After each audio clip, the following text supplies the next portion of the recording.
Today we are making some vegan burger buns, and we're also going to whip up some hot dog buns using the same dough. And these buns are way better than anything you can get from the store. They've got a nice crust with a bit of chew to them, but they are still soft and squishy. And the good news is they are so easy to make that even a non-baking dingus like me can pull them off. So let's get it going. First, it's worth noting that this is a vegan adaptation of the burger bun recipe from King Arthur. We're going to be making a couple of swaps. Instead of the chicken egg, we're going to be using chickpea eggs, aka aquafaba, which is the liquid from a can of chickpeas. We'll also simply use some vegan butter instead of dairy butter. Oh, and I'm going to show you some of the egg wash experiments I tried out as well to get a nice golden brown bun. I'm also going to be using a stand mixer, but you can totally do this by hand if you wanna. And now let's get 420 grams of all-purpose flour. I highly recommend weighing it out, so grab your scale. And then we're gonna add a quarter cup of sugar, followed by 1 1/4 teaspoon of salt. I'm using coarse kosher salt. After that, 1 tablespoon of instant yeast. I'm using this bread machine stuff, but use any instant yeast you got.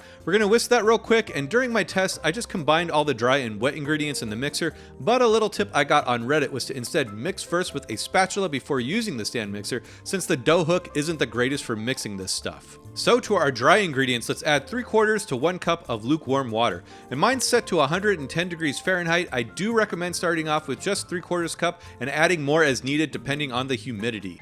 Next, we're going to add in 3 tablespoons of the aquafaba instead of an egg, and then we just want to mix that until the liquid is mostly incorporated. Next, we'll throw that on the stand mixer and mix on low. In fact, they say you shouldn't go above speed 2. And after a minute or so, I'm going to add in 2 tablespoons of softened vegan butter, and then we simply just got to knead this for 6 to 10 minutes or so, basically once your dough ball looks something like that. It should feel slightly firm but not hard or tough. Still soft and supple, but it should hold its shape and not be sticky. As long as it's a smooth dough ball that's not tough, you should be in the right neighborhood. So get a clean bowl and give it a spritz or grease it up, and then drop in your dough ball.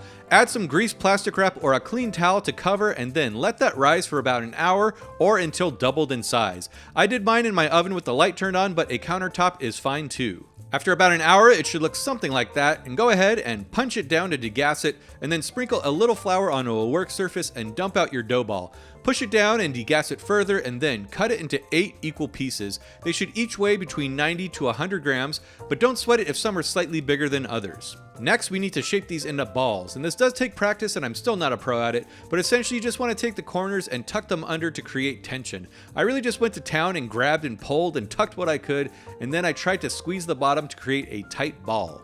Then we want to roll the balls in circles between our thumb and finger like so. This also does take some practice, but the idea is to just close up that seam and create tension. Try to keep the ball in constant contact with the cutting board and just continually rotate it inside your hand. It's weird at first, but eventually you're gonna get it. Then add it to a parchment-lined baking sheet, flatten the ball out with your hand, and feel free to really smush it. Repeat with the rest of the dough, and make sure you leave at least 2 to 3 inches between each dough ball so they don't rise into each other. Speaking of which, that's what we need to do now, so cover them with another baking sheet or clean kitchen towel, and let those hang out for about 45 minutes to 1 hour, or until they look something like that.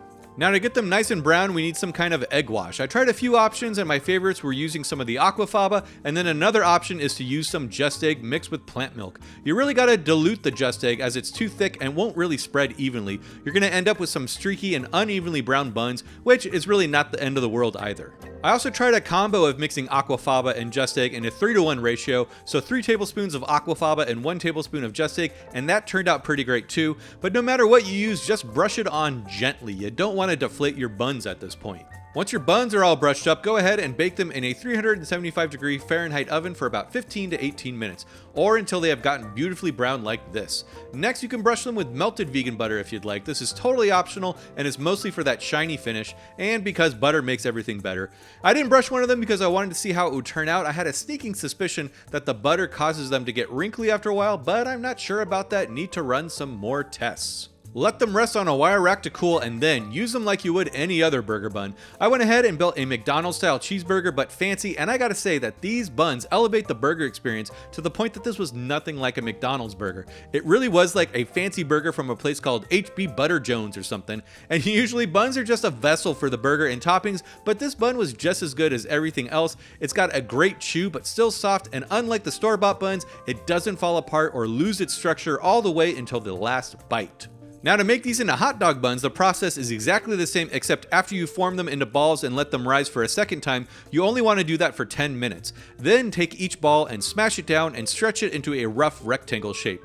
Then roll it over itself like so and press it down to create tension. Roll it over itself about 3 to 4 times. Then, using your hands and fingers, roll it gently and stretch it out. You want to end up with a roll that's about 6 inches long. Mine didn't end up perfect, but that's okay. I'm only human, born to make mistakes. Add them to a parchment or silicone mat lined baking sheet and space them out like so. When they rise, they're going to bump into each other, but in this case, that's what we want. Once they are all rolled out, go ahead and cover with another sheet tray for about an hour or until they look something like that. Then give them the vegan egg wash and bake them as well at 375 degrees Fahrenheit for about 15 to 18 minutes or until beautifully browned like so. Let them cool a bit and then you can pull them apart, slice down the middle and add your vegan hot dog and whatever toppings you'd like. I was going to add ketchup, but I didn't want to offend half the people in the US. I'm just joking, I totally put ketchup on it. But jokes aside, these buns really do elevate the burger or hot dog experience, and it's going to be hard for me to go back to the store-bought buns. I really do think these are worth the effort, especially since it's mostly just passive time, so you should totally make these ASAP. And if you want to use these on a vegan burger, check out my vegan Big Mac video right here, and until then, I'll see you all next time.